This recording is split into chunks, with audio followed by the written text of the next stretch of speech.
जय।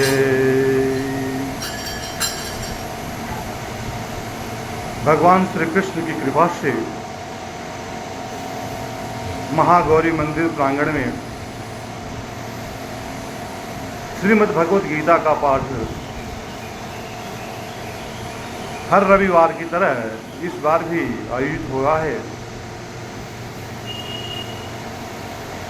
आप सभी बहुत ही धन्यवाद के पात्र हैं कि प्रभु कृपा से ये अवसर आप सभी के जीवन में, आप सभी को जीवन को उद्धार के लिए, आपके ये लोक और परलोक को सुखी करने के लिए, जीवन में सुख शांति समृद्धि प्रदान करने के लिए, हर मानव के लिए भगवान का ये गीता संदेश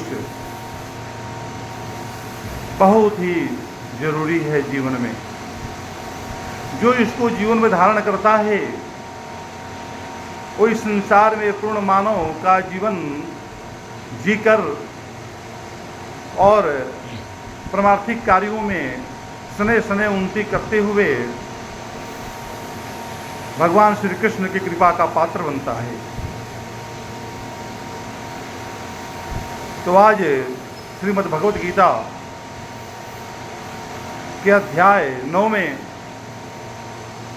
श्लोक नंबर 7 से हम सब भगवान कृष्ण की वाणी को हृदयंगम करने जा रहे हैं। भगवान श्री कृष्ण कहते हैं कि हे कुंती नंदन अर्जुन, कल्प के अंत में यानी कि प्रलय के समय समस्त भूत समूह मेरी प्रकृति त्रिगुणात्मिका अपरा प्रकृति में विलीन हो जाते हैं तथा कल्प के प्रारंभ में सृष्टि रचना के समय मैं पुनः उनको सृष्टि करता हूं। भगवान श्री कृष्ण अर्जुन को यहां बताने चाह रहे हैं, कहते हैं कि काल अनंत है तथा काल खंडों द्वारा काल गणना करना संभव नहीं है। सृष्टि की रचना और प्रलय होते रहते हैं। भगवान प्रत्येक कल्प के आदि में सृष्टि की रचना और उसके अंत में संहार करते हैं।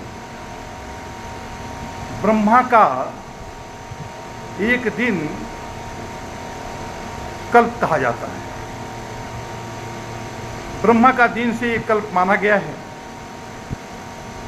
यहाँ पर भगवान श्री कृष्ण के अनुसार व्याख्यान में ये प्रकट होता है कि ब्रह्मा की आयु 100 वर्ष की मानी जाती है और चारों युगों के योग का,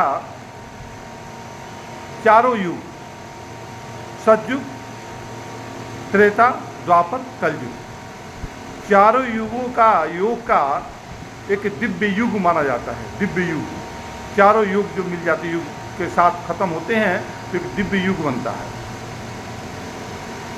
और कहते हैं कि 1000 दिव्य युगों का, 1000 दिव्य युग यानी कि सतयुग द्वापर त्रेता कलयुग, ये 1000 बार जब गुजर जाते हैं तो उसको यहाँ पर एक कल्प माना गया है। तो यहाँ पर बता रहे हैं कि उसका एक दिन ब्रह्मा का माना गया है, एक दिन, और इतना ही समय एक रात्रि होती है ब्रह्मा का, जो एक कल्प के रूप में माना गया है, एक प्रलय के रूप में माना गया है। प्रलय मतलब रात्रि, ब्रह्मा की रात्रि, और कल्प मतलब ब्रह्मा का दिन। तो ब्रह्मा का दिन 1 सहस्त्र सतयुग द्वापर त्रेता कलयुग बीत जाएगा तो ब्रह्मा का एक दिन होता है। और उसी तरह से ये सब बीत जाएंगे 1000 वर्ष तो फिर ब्रह्मा की एक रात्रि होती है। इस तरह से एक दिन 100 में परिवर्तित होता, 100 में एक दिन 1 वर्षों में परिवर्तित होता है और एक वर्ष जो है 100 वर्षों में परिवर्तित होता है। तब ब्रह्मा के अंत का समय होता है। तब बता रही हैं कि कल्पों का क्षय ब्रह्मा के 100 वर्ष पूरे होने पर होता है। कल्पों का क्षय जो होता है ये ब्रह्मा के 100 वर्ष जब पूरा होता है तब होता है। और कल्प क्षय का अर्थ होता है महाप्रलय। कल्प क्षय का मतलब होता है महाप्रलय। अब यहाँ पर महाप्रलय अब किसको कहा गया? जो ब्रह्मा का जो है 100 वर्ष पूरा हो गया, वो ब्रह्मा का पूरा होना, उसको जो है कल्पों का क्षय जब हो गया, 100 वर्ष पूरे होने पर वो कल्प क्षय का अर्थ होता है महाप्रलय। तो यहाँ पर इसी तरह से बता रहे हैं, कहते हैं भगवान श्री कृष्ण अर्जुन को कि काल अनंत है, कि काल की गति अनंत है।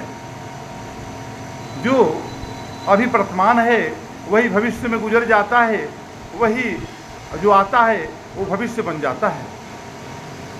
तो कहते हैं कि अव्यक्त प्राकृत से उत्पन्न और अव्यक्त प्राकृत में ही लीन होने वाला समस्त प्राणी एक कल्प के अंत में अपनी अपनी प्रकृति अर्थात स्वभाव के अथवा गुण के और कर्मों के प्रभाव के अनुसार ही पुनर्जन्म ग्रहण करते हैं। तो सबका जीवन में जो उसकी प्रकृति है और जो उसका स्वभाव है और गुण, प्रकृति से स्वभाव बना और गुण सतो रजो तमो गुण में जो प्रवृत्ति कर्म जो बनते हैं और कर्मों के प्रभाव के अनुसार ही पुनर्जन्म ग्रहण करते हैं। और इसी तरह से ये इस प्रलय के समय में यानी कि ब्रह्मा का एक दिन में ये सब परिवर्तित होते रहते हैं, आते जाते रहते हैं, इनका क्षय नहीं होता है, प्रकृति का क्षय नहीं होता है। वो बार बार पुनरपि जननम पुनरपि मरणम, वो बार बार जन्मना और मरना यहाँ पर शुरू रहता है। ये बात बताते हैं, आगे बताते हैं।